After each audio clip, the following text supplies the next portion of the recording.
Prime-time local news, serving the Lakeland and Midwest regions. Good evening.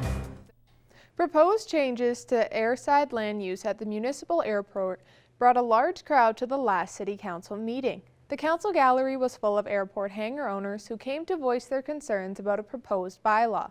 The city would like to see 80% of hangar space at the airport dedicated to aviation, but hangar owners say they'd like to use as much as leftover space as possible to help generate more revenue to offset the cost of the hangar. Owners floated other uses like storage or office space. City administration says the new bylaw aligns with the airport's master plan and they don't want to see hangars being used for non-aviation reasons. Administration working through the people that have hangars out at the airport, understanding what is permissible and what isn't permissible at the airport, and certainly appreciate the representatives that were in the crowd as well as the presentation that came forward, gave us some things to think about. Council ultimately voted in favor of the bylaw after first reading. The bylaw will be revisited again on December 13th, when the public will be able to voice their concerns again at a 2 p.m. public hearing at City Hall. To think about what's the best use for the airport and ensure that we're making decisions that are, good for the city long term and good for all residents. But also keep in mind that we also appreciate the users of that facility as, they've really helped keep it going when we didn't have major carriers here. Last year, the Miller family came up with an idea to send out handwritten Christmas cards to seniors in the Lloydminster community. And now this year, they will be doing it again. Josh Howerlack has the details. Today, I'm joined by Billy, Madeline, and Kate Miller to get some details on what their family does to spread cheer during the holiday season. So what you guys are doing, you're making up Christmas cards to send out to seniors. Could you tell me a little bit more about it? Sure. Well, this is the second time we've done it. Last year, as a family and just as people, we kind of found we were experiencing Christmas much like everyone else, where you kind of were focusing on, what you couldn't do, who you couldn't see, and things like that. I knew that we had a lot of personal friends that were in seniors' homes in our area. And we just kind of found our hearts were going out to them. And so I just find it's better to, instead of focusing on what we don't have, we kind of started focusing on what we might be able to do to make people happy, right? And something we could do to make people smile. So me and my girls came up with this idea that we wanted to get a whole bunch of kids busy making awesome cards, and we wanted to deliver them to as many seniors in care in our community as we could. So that's what we did. So you had done this last year, and with the cards, what were some of the feedback or reactions that you guys got from the seniors? Well, it was great. Unfortunately, given the COVID situation, we of course weren't able to deliver them ourselves. When we delivered them to a lot of the seniors' homes, it actually, a lot of them had to put the packages in quarantine for 24 or 48 hours, and then they would deliver them out later. And I just know that it was appreciated, and it maybe made a few people smile and kind of brightened their day. But I think it was a really great kind of what turned into a bit of a movement in our area. And we actually collected 800 last year. So that was 800 people who got cards that maybe wouldn't have otherwise. And so who do you guys deliver to? Is it just all seniors' homes, or is there anybody else? It was essentially seniors' homes. We had delivered some. We had a bunch extra actually last year, and we delivered a bunch to, we collect in Lloydminster, in Kitsgaudy, in Paradise Valley, and in Vermilion. So I wanted to make sure those areas received cards. And we ended up having quite a few extras. So we actually were able to take some to hospitals as well and get them delivered to maybe some patients and things like that. So it was definitely the seniors' homes in those communities, but then, as many as we could gather, we did. And then so last year when you guys initially did this, what was it that sort of got you involved or almost gave you the idea? Was there any sort of personal connection to it, or? Some of the seniors in the senior homes, I know that maybe some of them don't have any family members that they know of and where they live. So it felt good to give them some cards that so they knew that people care about them and hope they have wonderful holidays. Yeah. Okay. We did know some seniors personally as well that were in care homes, and we just found a lot, Edith and stuff like that. And we found it difficult to, after, not being able to visit them all the time, whenever we were used to, And so we just kind of, like I said, we just kind of wanted to do something instead of focusing on what we didn't have. It was nice to kind of turn that around and see what we could do for other people, right? And so if people want to get involved and send cards to you guys to then send to the seniors' homes, how would they go about doing that? Well, we would love it if any school in Lloydminster or area wants to do this. Get together, get your classrooms together, get your friends together, get your sports group together, make as many cards as you can. And we have 4 drop-off locations set up. In Lloydminster, you could deliver to Musgrave Agencies on the south side of Lloydminster. In Kitscoty, you can deliver to the Blonde Door. In Vermilion, you can deliver to Northern Lights Realty. And in Paradise Valley, you can deliver to the school, E.H. Walter School. And so for collecting cards, when would kind of be the last day that you'd be collecting? And then when would you be going out to deliver the cards? Yes, we're going to be collecting them on December 14th and delivering them a few days after that. So if you guys can make sure you have them delivered by earlier than December 14th, which is a Tuesday, that would be great. That's great. That's all the questions that I had. Is there anything else that you guys would like to add? Well, Kate, you were saying this morning, we picked up 800, and we counted each and every one too. It was heartwarming to look at them all. The first time we did it, we didn't know what to expect, so we didn't know how many we would get, but we got 800. So I was talking to the girls at breakfast this morning. How many would you like to collect this year? What's your goal? Definitely more than 800, I hope, but I don't know, maybe 1,000. Yeah. We'd like to go for 1,000 cards. So we would love help doing that. That's great. Good luck this year. And thank you guys for joining me. Feeling guilty about some of your Black Friday spending? Well, the Big Brothers and Big Sisters of Lloydminster are granting the chance to clear your conscience, and they're also offering to wrap your Christmas presents. For more, here's Tate Laycraft. Joining me right now on Primetime Local News from the Big Brothers, Big Sisters of Lloydminster is Jacqueline Weed, as she's here to talk about their Giving Tuesday fundraiser. So, Jacqueline, what all do you have going on in light of this big day? We are very excited. We're always excited for Giving Tuesday. So after Black Friday and Cyber Monday, Giving Tuesday is a chance for people just to give instead of going out and shopping and, braving the crowds and all that kind of stuff. It's an opportunity for them to give back in their community however they see fit. So that could be donating their time, becoming a mentor. It could also be making a financial donation to our organization to support those mentoring relationships. So we're always excited for Giving Tuesday. The community always supports us really well. And coinciding with Giving Tuesday is the launch of your newly introduced Light the Lights campaign. So could you just explain how that ties in? So our Light the Lights is something new that we're starting this year. We're really excited. So we are putting up strands of Christmas lights around our office at Big Brothers Big Sisters. And as people make donations from tomorrow, Giving Tuesday, until December 23rd, they will get their name on a little paper light bulb in between the strands on the light of the lights on the strand. And then once we have a full strand, we'll plug it in and light it up. So it would be really great if we were so bright that we didn't need to turn on the lights in the office, because we would have all 17 strands lit up. It's our first time doing it, so we're really excited to see all the support that we'll get. Then, tying into the holidays, as we're now just one day from December 1st, BBBS is offering some gift wrapping services for people like myself who really lack those fine motor skills. So how is that operation working right now?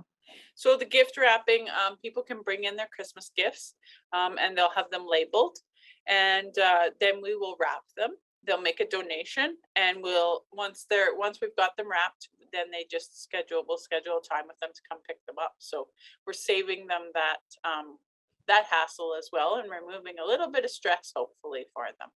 Thanks so much for doing this, Jacqueline. Thanks. Now Shelby Clark will get a first look at today's weather.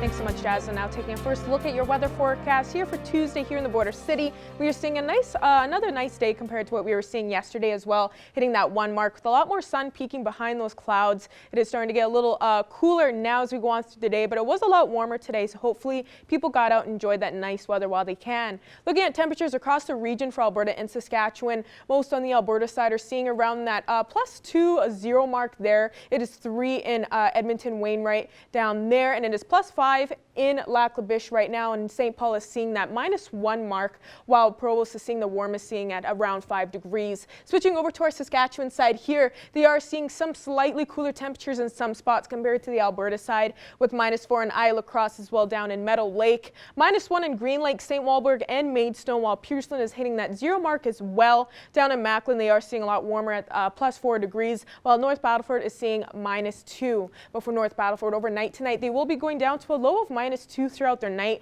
So they are seeing a warmer temperature tonight compared to earlier on, but they will be seeing a high chance of some flurries throughout the night. And tomorrow they will be seeing cloudier skies, but they will be seeing that 4 mark for their high tomorrow.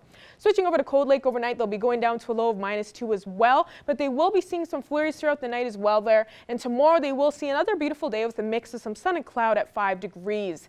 Now for here in the Border City, overnight we will be going down to that 0 mark, so we will be seeing a warmer evening low, of course, compared to what we've been seeing, and we will be seeing some precipitation throughout the night there, and tomorrow it will stop by the time the morning hits, and we will be seeing 5 degrees with a little bit more cloudier skies. And now switching over to our 3-day forecast for here in the Border City. As I was saying, we will be seeing a nicer day with +5 for Wednesday with a little bit more cloudier skies. We will cool down just a bit on Thursday, and we will be seeing around an 80% chance of some flurries there on Thursday, but we will be seeing a sunnier Friday there, hitting that 0 mark. That's our first look at your weather forecast. We'll have more news coming up after the break.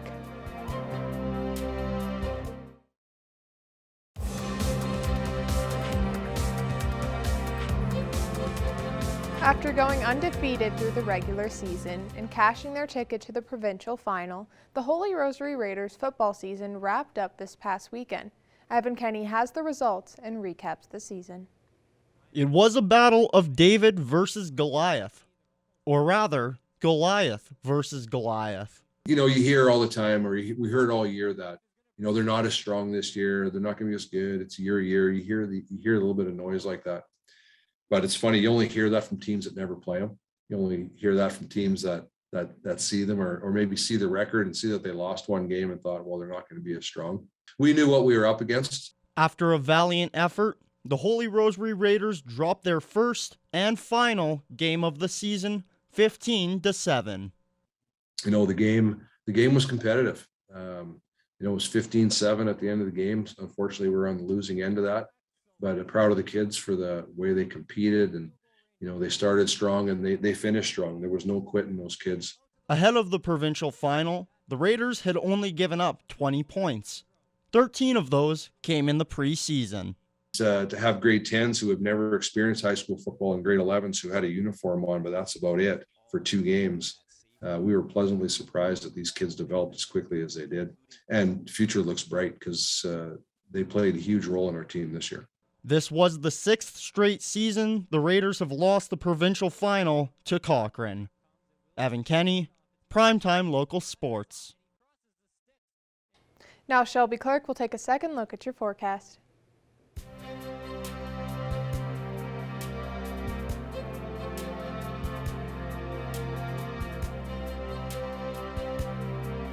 Thanks so much, Jazz. And now taking another look at your weather forecast, we'll be taking a look at temperatures around the central region of Alberta and Saskatchewan here. On the Alberta side, some are seeing Edmonton and Rocky Mountains are seeing that 3-degree point right now. Red Deer is at 5, while Jasper is sitting at 4 degrees, and Athabasca is a bit cooler, hitting that 0 mark, while Whitecourt has even went past that minus point at -1 degrees, as well as in Cold Lake. Switching over to the Saskatchewan side here now, they are seeing some slightly cooler temperatures compared to the Alberta side, but not too bad here with -3 in North Battleford and Melfort, -2 in Meadow Lake, while Prince Albert and Saskatoon are both seeing -4 degrees. Switching over to our northern region of the provinces, as you can see, they are seeing a lot cooler temperatures compared to what we are seeing in the central region. -19 even for Uranium City and Stony Rapids. Wilson Lake is seeing -16 degrees, -11 in South End, while the rest are seeing that single-digit point with Flin Flon at -9, -4 in La Ronge, and the rest are seeing -1. Switching over to this side here, they are seeing some slightly warmer temperatures, especially in this area here. Still seeing past that 0 point with 0 in Peace River Slave Lake. Grand Prairie is at +3, while the rest have reached that minus point with -2 in Fort McMurray, -9 in Fort Chipewyan, and high levels the coldest is seeing that -18 mark, so they even have almost reached -20 there. And going over to our southern region, they are having no problem with their temperatures. They are still seeing those positive points here with 11 degrees in Lethbridge and Medicine Hat, 8 degrees in Calgary, while Coronation and Banff are at 2 and 5 degrees. Switching over to this side here, they are seeing plus temperatures as well with 5 in Swift Current, 2 degrees in Kindersley and Estevan, 1 in Regina, while Yorkton has even reached the minus point at -3, and Moose Jaw is at +4. But going back across the region, the temperatures overnight tonight, we are going to be seeing some slightly warmer lows actually from what we've been seeing earlier on in the week here. +1 for the low for Murnum and Wainwright even for tonight, +2 for Provost, and the rest will be seeing past those minus points with -2 in Unity and Bonnyville for tonight, -3 for Meadow Lake and Pearceland, while Paradise Hill will be seeing -4 and Isla Cross will be seeing a low of -7. So they are seeing some slightly warmer temperatures compared, and most spots will be seeing some flurries throughout the night, while some will be seeing more freezing rain throughout the night, and Unity will actually just be seeing some clear skies. And switching over to temperatures tomorrow across the region, we will be seeing a beautiful day in most spots, ranging from around 2 to 5 degrees in most. Won't be too cold or too warm in most across the region on Alberta and Saskatchewan side. And now looking at our 7-day forecast for here in the border city. As I was saying, we'll be seeing a nice day with 5 on Wednesday there. Thursday, we will be seeing around an 80% chance of some flurries, but it still will be around 4 degrees. Friday, we'll be starting off the weekend a bit warmer as well, at hitting that 0 mark with a lot more sun. Then cooling down on Saturday and Sunday with -3 and -10. And then we'll be starting off next week at those double-digit points, unfortunately cooling down quite a bit with -11 on Monday and -10 on Tuesday. That's another look at your weather forecast. We'll have more news coming up after the break.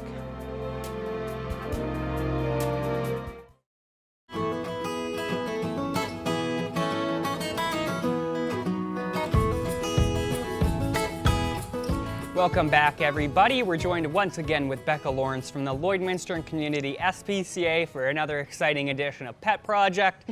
And Becca, we have a special guest on this week, so let's get right into it. Let's introduce her.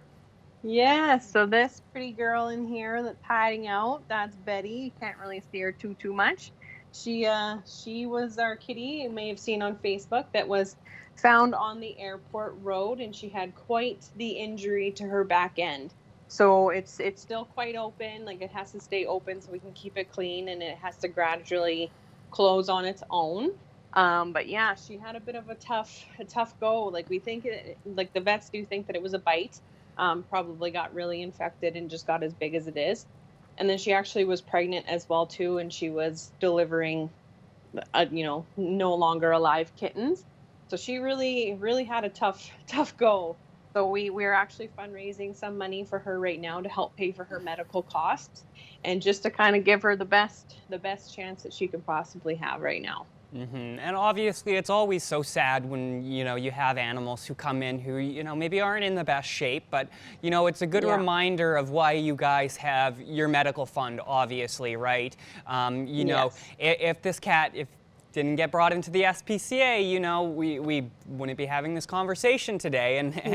And so obviously it just highlights the importance of, you know, the community being able to help out these animals like this. So obviously you said you guys are still raising funds for Betty's vet bills. So if anybody out there wants to help contribute, this is a great time to do that. And obviously you guys accept donations for your medical fund all the time, because obviously this isn't the only time this happens. You know, I know we have discussed other animals, you know, even in the last couple of months who came in who needed special care. And so obviously this is a great way for the community to, you know, really help keep an animal alive. So that's really wonderful that, you know, people are coming in and the donations are starting to come in. So beautiful. Absolutely. Well, we're sending all of our best wishes for Betty. We really hope a speedy recovery, and, you know, then she's ready to be adopted out. So that's something to keep in mind too, guys. You know, if you would like Betty, one day she will be released into the wild for adoption. That's right. Beautiful. And you have a big fundraiser coming up, Becca, which is honestly my favorite of your guys' every year. And of course, you're doing it a little different in the days of COVID, but the jail and bail, it's coming up soon. Yes. So Coming up. Yeah, so why don't you give the people a little few details there, Becca? Yeah, so basically, again, like we did this last year, where our participants were off-site just to help keep everybody safe and healthy. So we're doing the same thing again this year. But again, last year we introduced the silent auction into it, and it was a huge success.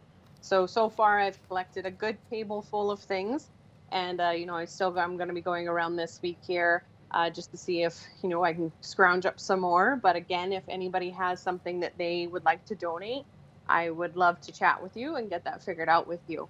But yeah, it's going to be December 16th. And same thing, like we're going to probably close for adoptions just in the general, so we can focus on donors and things like that.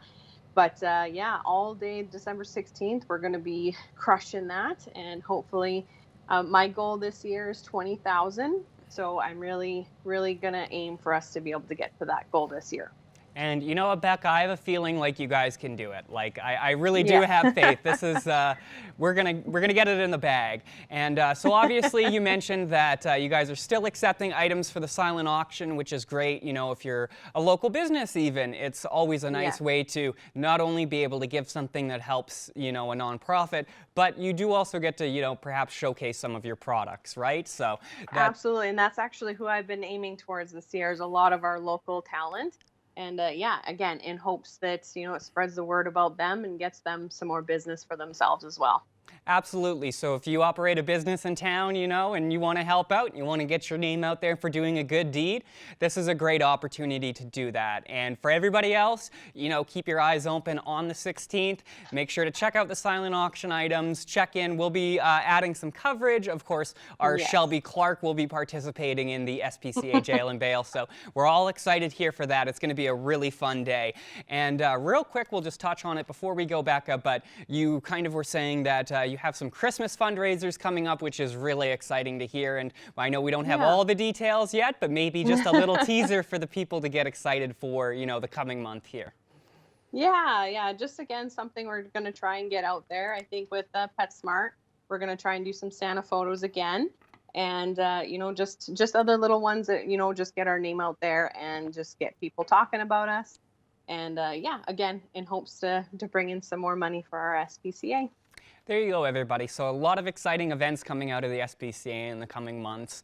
So that will be wonderful. But that is unfortunately all the time we have for this week, Becca. But I want to thank you for stopping by. I want to thank Betty for taking time. I know she has a lot of resting to do to, you know, heal up. So the fact that she could take a few minutes to talk with us today is wonderful. So thank you very much, Becca. We'll speak with you guys again next week. Absolutely. We'll see you next week. Manage your waste and recyclables with Quick Pick Waste Disposal. Call 780-875-4100 today or visit quickpick.ca.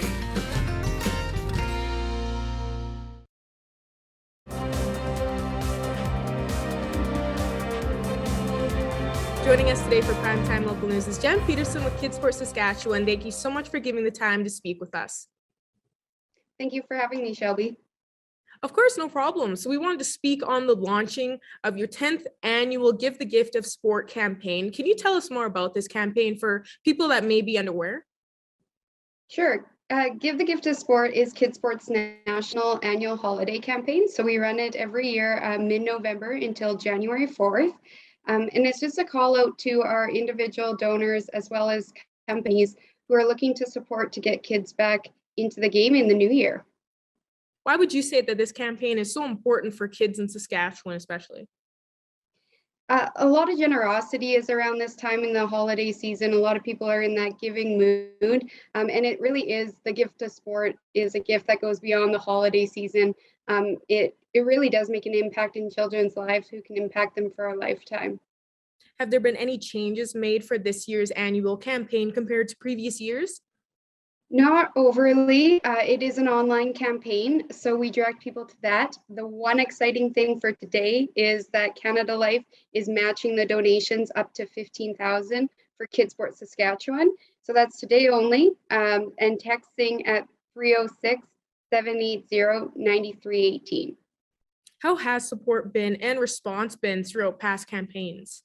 The support has always been great.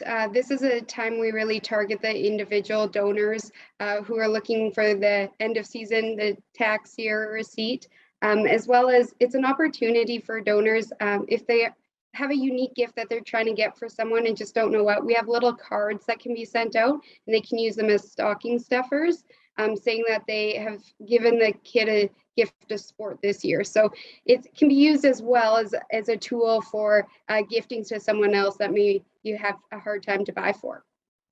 Would you be able to expand a bit more on what residents and organizations and businesses, like you said, can do to help get involved and help support? Companies, for one, could, if you're looking to plan your Christmas party and, whether it be in person this year or virtual, if there's a surplus in budget, you could look at adding a charity component and giving back to Kids Sport, donating used sports equipment. So reaching out to a local Kids Sport chapter in your area to see if they will accept used equipment to then re-gift to other kids. Again, the stocking stuffer is just a straight donation as well. That people can give a gift on behalf of somebody else. Is there anything else you'd like to add for people to know about for the 10th annual campaign? The Canada Life matching donation for today, for Giving Tuesday. Outside of that, you can go to kidsportsas.ca, our website, to donate online. Perfect. Well, once again, thank you so much for joining us today, Jen. Thank you for having me, Shelby. Thank you for joining us on Primetime Local News, and have a nice night.